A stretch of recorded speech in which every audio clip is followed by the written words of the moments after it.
السلام علیکم ورحمۃ اللہ وبرکاتہ. الحمد للہ نحمده ونستعینه ونستغفره ونؤمن به ونتوکل علیہ ونعوذ باللہ من شرور انفسنا ومن سیئات اعمالنا من يهده الله فلا مضل له ومن يضلل فلا هادي له وأشهد أن لا إله إلا الله وأشهد أن محمدا عبده ورسوله أرسله بالحق بشيرا ونذيرا بين يدي الساعة من يطع الله ورسوله فقد رشد ومن يعصيهما فإنه لا يضر إلا نفسه ولن يضر الله شيئا. أما بعد فإن خير الحديث كتاب الله وخير الهدي هدي محمد صلى الله عليه وسلم وشر الأمور محدثاتها وكل محدثة بدعة وكل بدعة ضلالة وكل ضلالة في النار. فأعوذ بالله من الشيطان الرجيم. بسم الله الرحمن الرحيم. متكئين على الأرائك لا يرون فيها شمسا ولا زمهريرا. اسلامی بھائیوں، اللہ تبارک و تعالیٰ کی جو بھی مخلوقات ہیں ان کو اللہ تبارک و تعالیٰ نے حکمت و مصلحت کے پیش نظر پیدا کیا ہے، اور ان حکمتوں میں سے ایک حکمت یہ بھی ہے کہ ان کی تخلیق پر غور کیا جائے اس اعتبار سے کہ یہ اللہ کے قدرت کی نشانیاں ہیں. قرآن کریم اللہ تبارک و تعالیٰ نے فرمایا ان فی خلق السماوات والارض واختلاف اللیل والنہار، بے شک آسمان و زمین کی پیدائش میں اور رات اور دن کے اختلاف میں، رات کا اور دن کا چھوٹا ہونا یا بڑا ہونا، سرد ہونا یا گرم ہونا. اور اسی آیت کریمہ میں اللہ نے آگے فرمایا وَتَصْرِيفِ الرِّيَاحِ وَالسَّحَابِ الْمُسَخَّرِ بَيْنَ السَّمَاءِ وَالْأَرْضِ لَآيَاتٍ لِقَوْمٍ يَعْقِلُونَ. اور اسی طرح ہواؤں کے چلانے میں اور وہ بادل جو آسمان اور زمین کے درمیان مسخر ہے ان میں بھی لآیات لقوم یعقلون، البتہ نشانیاں ہیں ان لوگوں کے لیے جو سوجھ بوجھ رکھتے ہیں. تو اس آیت کریمہ میں اللہ تبارک و تعالیٰ نے اپنی قدرت کی مختلف نشانیوں میں سے ایک نشانی ہواؤں کے چلانے کو بھی ذکر کیا ہے. ہوائیں کبھی سرد ہوتی ہیں اور کبھی گرم ہوتی ہیں، کبھی پروا ہوتی ہیں کبھی پچھوا ہوتی ہیں. یہ سب اللہ تبارک و تعالیٰ کے قدرت کی نشانی ہے. اگر اللہ تبارک و تعالیٰ ہم پر سرد جھونکوں کو بھیجتے تو کسی کے اندر یہ تاب نہیں، کسی کے بس میں یہ بات نہیں کہ وہ گرم ہواؤں کے جھونکوں کو لے آئے. اگر اللہ تبارک و تعالی ہم پر پروا ہوا چلانے لگے تو کوئی ہوا کے رخ کو بدل نہیں سکتا، کوئی ہوا کے رخ کو پھیر نہیں سکتا. ہواؤں کا چلانا،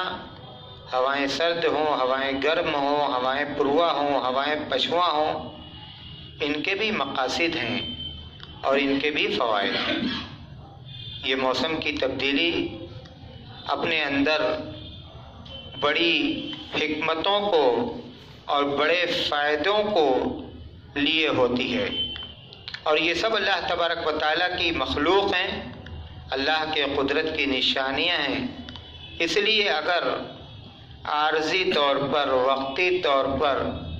کوئی موسم کسی کے لیے ناسازگار بن جائے تو پھر اسے موسم کو برا بھلا نہیں کہنا چاہیے۔ اللہ کے رسول صلی اللہ علیہ وسلم فرماتے ہیں کہ اللہ تبارک و تعالیٰ فرماتا ہے کہ ابن آدم مجھے گالی دیتا ہے، ابن آدم مجھے گالی دیتا ہے، میں نے ہی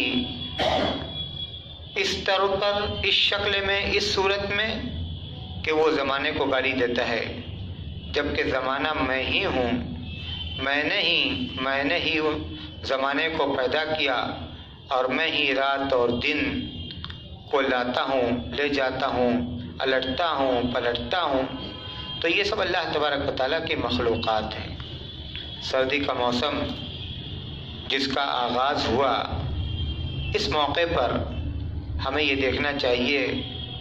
کہ ہمیں ہمارا دین، ہمیں ہماری شریعت کیا ہدایت کرتی ہے، کس بات کی رہنمائی کرتی ہے۔ سب سے پہلے تو مسلم شریف کی وہ حدیث جس میں اللہ کے رسول صلی اللہ علیہ وسلم نے فرمایا، اشتکت النار الی ربها فقالت اکل بعدی بعدا، جہنم نے اپنے رب سے شکایت کی، جہنم نے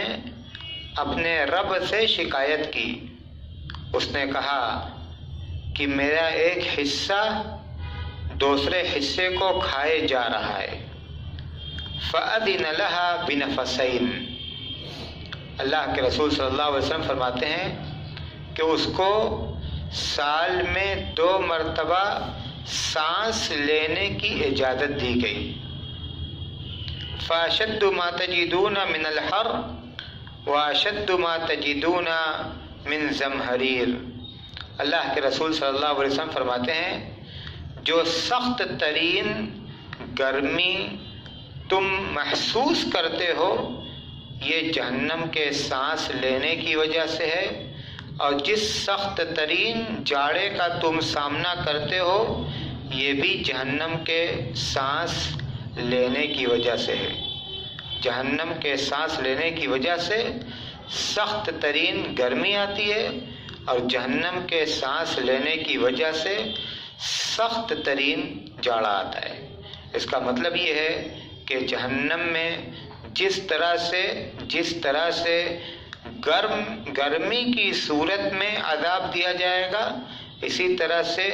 سردی کی صورت میں بھی عذاب دیا جائے گا۔ جہنم میں مختلف جگہیں ہیں، کوئی جگہ گرم ہے تو بہت گرم ہے، اور کوئی جگہ سرد ہے تو بہت سرد ہے، وہ بھی عذاب کی ہی ایک صورت ہے۔ اسی لیے سورہ دہر میں اللہ تبارک و تعالیٰ نے جب اہل جنت کا تذکرہ فرمایا تو اللہ نے فرمایا متکئین فیہا علی الارائک لا یرون فیہا شمسا ولا زمہریرا، یہ اہل جنت میں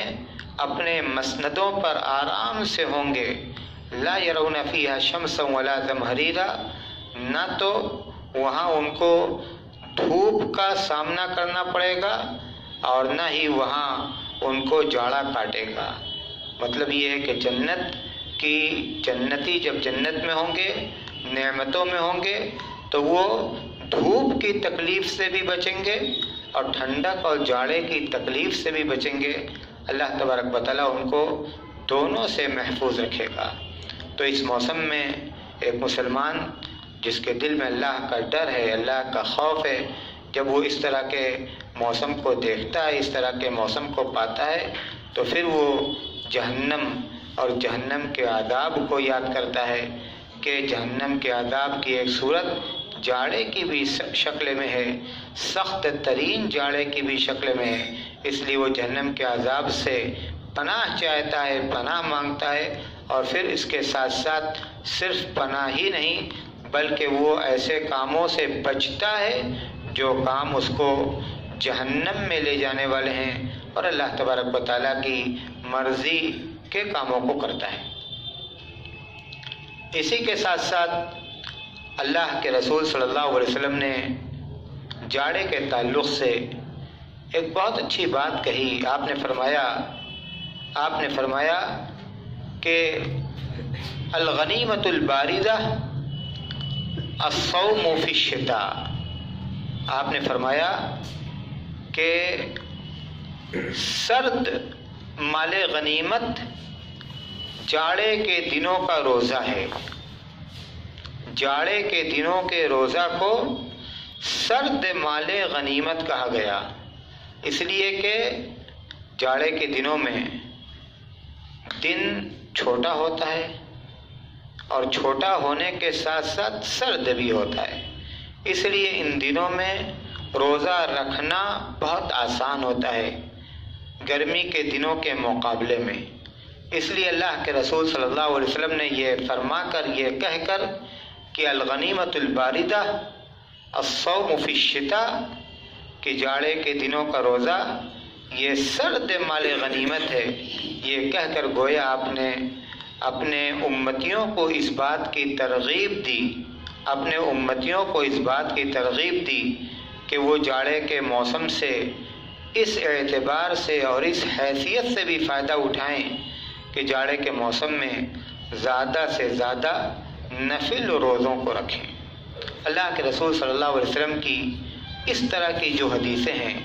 اس طرح کی حدیثوں کو پڑھ کر اور اس طرح کی حدیثوں کو سن کر آپ کا امتی ہونے کی حیثیت سے ہماری یہ ذمہ داری بنتی ہے کہ ہم کسی حد تک ہی صحیح لیکن ان سنتوں پر عمل کریں، کسی حد تک ہی صحیح لیکن ان سنتوں پر عمل کریں۔ اگر اللہ تبارک و تعالیٰ نے توفیق دی، اللہ کے رسول صلی اللہ علیہ وسلم ہر ہفتہ سوموار اور جمعرات کو روزہ رکھتے تھے، سوموار اور جمعرات کو روزہ رکھا جائے۔ اگر ہفتہ کے ان دونوں دنوں کا روزہ ہم پر گراں گزرتا ہے تو کم سے کم ہر مہینہ 13 اور 14 اور 15 چاند کی تاریخ، جن کو ایام بیض کا روزہ کہا جاتا ہے، ان دنوں کا روزہ رکھا جائے۔ یہ روزہ اللہ تبارک و تعالیٰ کی بہت پسندیدہ عبادت ہے۔ اللہ تبارک و تعالیٰ فرماتا ہے وَالصَّوْمُ لِي وَأَنَا أَجْزِي بِهِ، بندہ روزہ میرے لیے رکھتا ہے اور میں اس کا بدلہ دوں گا۔ جب اللہ تبارک و تعالیٰ نے روزے کے بدلہ کو اپنے ذمہ لے لیا تو اب وہ کتنا دے گا اس کا تصور نہیں کیا جا سکتا، اس کی کوئی حد نہیں ہے، اس کی کوئی حد نہیں ہے۔ تو یہ روزہ بہت ہی فضیلت والی عبادتوں اور بہت ہی فضیلت والے اعمال میں سے ایک ہے۔ حضرت عبداللہ بن مسعود رضی اللہ تعالیٰ عنہ کہا کرتے تھے مرحبا مرحبا بالشتاء ینزل فیہ الرحمہ، کہتے تھے کہ جاڑا تمہارا آنا مبارک ہو، مرحبا بالشتاء، تمہارا آنا مبارک ہو، ہم تم کو خوش آمدید کہتے ہیں۔ اس کے بعد کہا کہ ینزل فیہ الرحمہ،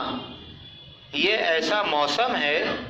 جس میں اللہ کی رحمت نازل ہوتی ہے، اللہ کی رحمت نازل ہوتی ہے، اور اس کا مشاہدہ بھی کیا جا سکتا ہے۔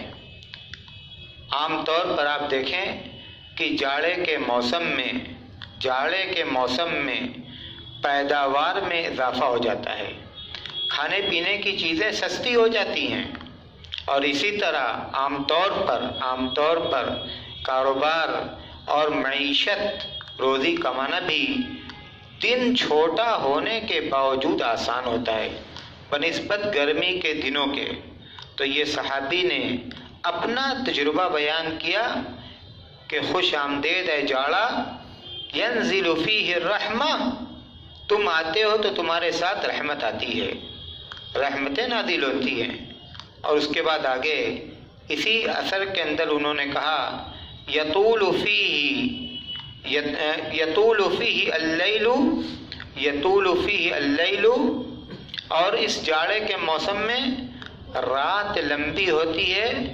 للعبادہ، عبادت کے لیے۔ جاڑے کے دنوں کی رات بہت لمبی رات ہوتی ہے، آدمی سوتا ہے، اگر کوئی شخص 10 بجے، 10:30 بجے، 11 بجے سو گیا تو عام طور پر فجر کی نماز سے پہلے اس کی نیند کھل جاتی ہے، رات لمبی ہوتی ہے۔ تو حضرت عبداللہ بن مسعود کہتے ہیں کہ جاڑے کی رات لمبی ہوتی ہے عبادت کے لیے، ہم اٹھیں اور اللہ تبارک و تعالیٰ کی عبادت کریں، اور رات کی عبادت بھی اللہ تبارک و تعالیٰ کو بہت محبوب ہے۔ اللہ نے اپنے ان بندوں کا تذکرہ فرمایا جو رات کو اٹھ کر عبادت کرتے ہیں۔ اللہ نے فرمایا تتجافى جنوبهم عن المضاجع يدعون ربهم خوفا وطمعا ومما رزقناهم ينفقون فلا تعلم نفس ما اخفي لهم من قرة اعين جزاء بما كانوا يعملون۔ ان کے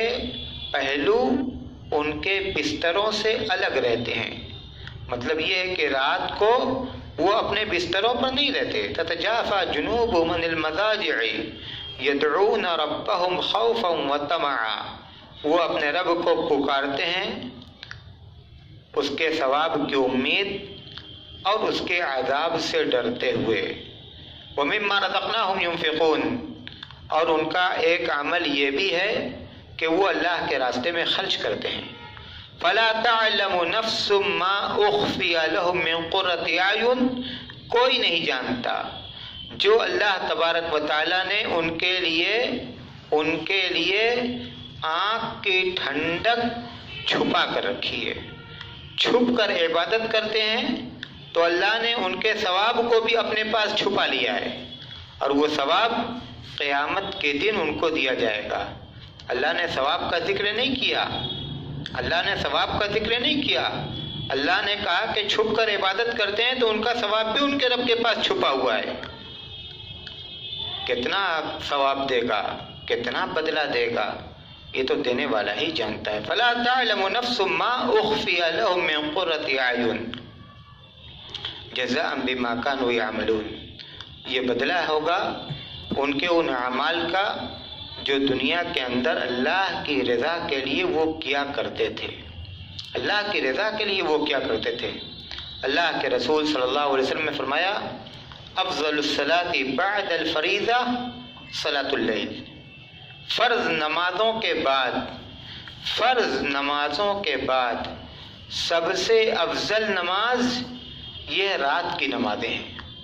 رات کی نمازوں کو فرض نمازوں کے بعد سب سے افضل نماز قرار دیا گیا۔ ظاہر ہے کہ جب دنیا سو رہی ہو، بندہ اٹھے گا، وضو کرے گا، رب کے دربار میں کھڑا ہوگا تو یقیناً اس کے دل میں جب خلوص ہوگا، للہیت ہوگی، اللہ کا ڈر اور اللہ کا خوف ہوگا، تبھی وہ اس عمل کو کرے گا۔ دنیا کو دکھانے کے لیے نہیں، صرف اللہ کی رضا کے لیے، اس لیے کہ وہاں دیکھنے والا کوئی نہیں ہے، اس کے اور اس کے رب کے درمیان کوئی تیسرا نہیں، اور اس کا جو اجر و ثواب قیامت کے دن ہے، اس کے ساتھ ساتھ ہم اس بات کی بھی امید رکھتے ہیں کہ اس کا یہ عمل اس کے گھر کے لیے اور اس کے کاروبار کے لیے بھی خیر و برکت کا باعث ہوگا۔ اللہ کے رسول صلی اللہ علیہ وسلم نے ایک حدیث کے اندر فرمایا صلوا فی بیوتکم فإن اللہ جاعل لصلاتکم فیہ خیرا، او کما قال صلی اللہ علیہ وسلم، آپ نے فرمایا کہ اپنے گھروں میں نماز پڑھو۔ جو فرض نمازیں ہیں وہ جماعت کے ساتھ ادا کی جائیں گی، اس لیے مسجد میں ادا کی جائیں گی، لیکن اس کے علاوہ جو نمازیں ہیں، نوافل ہیں، سنن ہیں، رات کی نمازیں ہیں، اللہ کے رسول صلی اللہ علیہ وسلم فرماتے ہیں کہ صلوا فی بیوتکم، اپنے گھروں میں نماز پڑھو۔ کیوں؟ فإن اللہ جاعل لصلاتکم فی بیوتکم خیرا، اس لیے کہ اللہ تبارک و تعالی تمہاری نماز کی برکت سے تمہارے گھروں میں خیر کو نازل کرے گا، نماز کی برکت سے تمہارے گھروں میں خیر کو نازل کرے گا۔ ایک حدیث میں حضرت عائشہ رضی اللہ تعالی عنہ کہتی ہیں امرنا رسول اللہ صلی اللہ علیہ وسلم امرنا رسول اللہ صلی اللہ علیہ وسلم ببناء المساجد فی الدور، اللہ کے رسول صلی اللہ علیہ وسلم نے ہمیں گھروں میں مسجدوں کے بنانے کا حکم دیا۔ دو تشریح کی گئی اس حدیث کی، ایک تشریح کی گئی کہ محلے میں مسجدوں کے بنانے کا حکم دیا، اور ایک دوسری تشریح یہ کی گئی کہ گھروں میں مسجدوں کے بنانے کا حکم دیا، یعنی گھروں کے اندر کسی جگہ کو مخصوص کر لیا جائے نمازوں کو پڑھنے کے لیے، نمازوں کو پڑھنے کے لیے۔ بعض روایتیں اس طرح کی آتی ہیں کہ بعض صحابہ اللہ کے رسول صلی اللہ علیہ وسلم کے پاس آئے اور آ کر یہ کہا کہ اے اللہ کے رسول آپ ہمارے ساتھ ہمارے گھر میں چلیے، اور جس جگہ آپ چل کر میرے گھر میں نماز پڑھیں گے اس کو میں اپنے لیے مصلی بنا لوں گا، اس کو میں اپنے لیے مصلی بنا لوں گا۔ گھر کے اندر جگہ کو مخصوص کرنا نماز کی ادائیگی کے لیے، نماز کی ادائیگی کے لیے، یہ اسلام کے احکام میں سے ایک حکم ہے، اور اس کا جو اجر و ثواب ہے، اجر و ثواب کے ساتھ ساتھ یہ عمل خیر و برکت کا باعث ہے۔ تو حضرت عبداللہ بن مسعود رضی اللہ تعالیٰ عنہ کہتے ہیں کہ اللہ تبارک و تعالیٰ جاڑے کی رات کو لمبی کرتا ہے عبادت کے لیے، تہجد کی نماز کے لیے، اور دن کو مختصر کرتا ہے روزہ رکھنے کے لیے، دن کو مختصر کرتا ہے روزہ رکھنے کے لیے۔ وَيَقْصُرُ فِيهِ النَّهَارُ لِلصِّيَامِ، جاڑے کا دن مختصر ہوتا ہے روزہ رکھنے کے لیے۔ تو یہ جو موسم ہے، یہ جو موسم ہے اس کو عبادت گزاروں کا موسم کہا گیا ہے، عبادت گزاروں کا موسم۔ جو عبادت گزار ہیں، عبادت گزار ہیں، نفل روزہ رکھنے والے، نفل نمازوں کو پڑھنے والے، یہ ان کا موسم ہے۔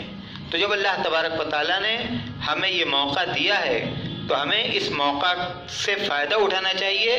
اور اس موقع سے کی قدر کرنی چاہیے، اس موقع کی قدر کرنی چاہیے۔ اس کے ساتھ ساتھ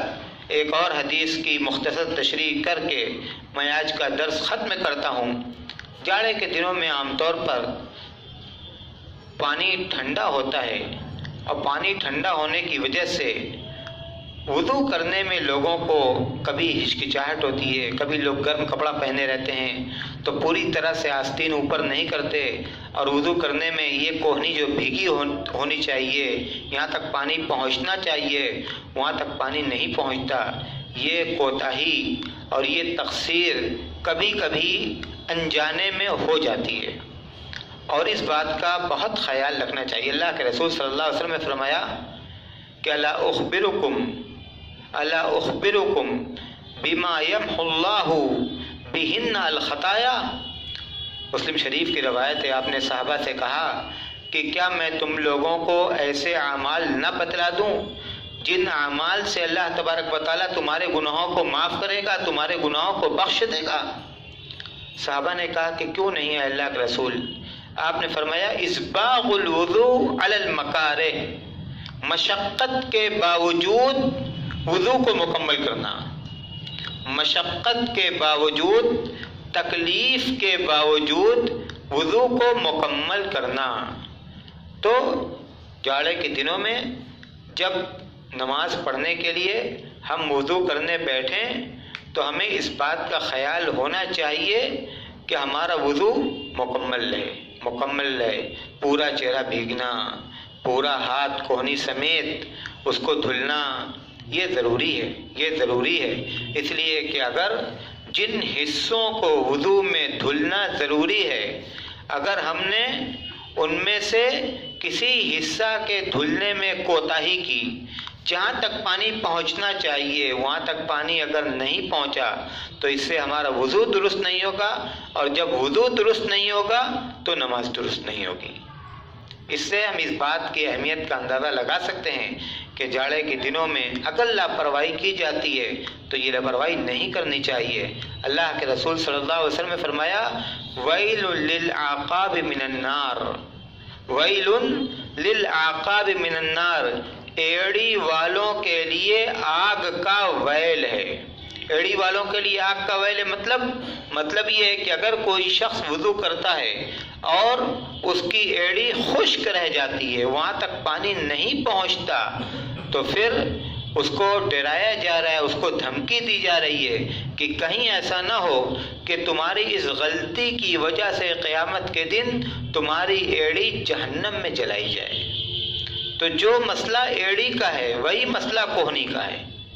جو مسئلہ ایڑی کا ہے وہی مسئلہ کوہنی کا ہے۔ تو جاڑے کے دنوں میں اگرچہ ہم گرم اور موٹے کپڑے پہنے ہوئے ہوں، لیکن وضو کرنے کے موقع پر اس بات کا پورا خیال ہونا چاہیے، اور یہ ثواب کا کام ہے، باعث ثواب ہے۔ اللہ کے رسول صلی اللہ علیہ وسلم نے فرمایا کہ یمحو اللہ بہن الخطایا، اس کی وجہ سے اللہ تبارک و تعالیٰ گناہوں کو معاف کرتا ہے۔ اسباغ الوضوء علی المکارہ، تکلیف اور مشقت کے باوجود وضو کو پورا کرنا، وضو کو مکمل کرنا، اور آپ نے فرمایا کہ وکثرت الخطا الی المساجد، اور اگر مسجد کے درمیان فاصلہ زیادہ ہے، زیادہ فاصلہ ہونے کے باوجود مسجد میں جا کر نماز ادا کرنا، زیادہ فاصلہ ہونے کے باوجود مسجد میں جا کر نماز ادا کرنا، کثرت الخطا الی المساجد، مسجد میں جانے کے لیے زیادہ قدم کو آگے بڑھانا۔ اور تیسری بات جو اللہ کے رسول صلی اللہ علیہ وسلم نے اس حدیث کے اندر فرمائی، وَانتظار الصلاۃ بعد الصلاۃ، ایک نماز کے بعد دوسرے نماز کا انتظار کرنا، نماز کی فکر اور نماز سے لو کو لگائے رکھنا کہ اب ہم نے یہ نماز ادا کی، اب اس کے بعد ہمیں یہ نماز ادا کرنی ہے، وہ نماز ادا کی، اس کے بعد وہ نماز ادا کرنی ہے۔ تو ان اعمال کو اللہ کے رسول صلی اللہ علیہ وسلم نے گناہوں کی معافی کا ذریعہ بتلایا ہے، گناہوں کی معافی کا ذریعہ بتلایا ہے۔ تو جاڑے کے تعلق سے کچھ اور بھی احکام اور مسائل ہیں، لیکن چونکہ وقت محدود ہے، اللہ تبارک و تعالی ہم سب کو دین کی فہم عطا کرے اور ان پر عمل کرنے کی بھی توفیق دے، آمین۔ وآخر دعوانا الحمدللہ رب العالمین۔ السلام علیکم ورحمۃ اللہ وبرکاتہ۔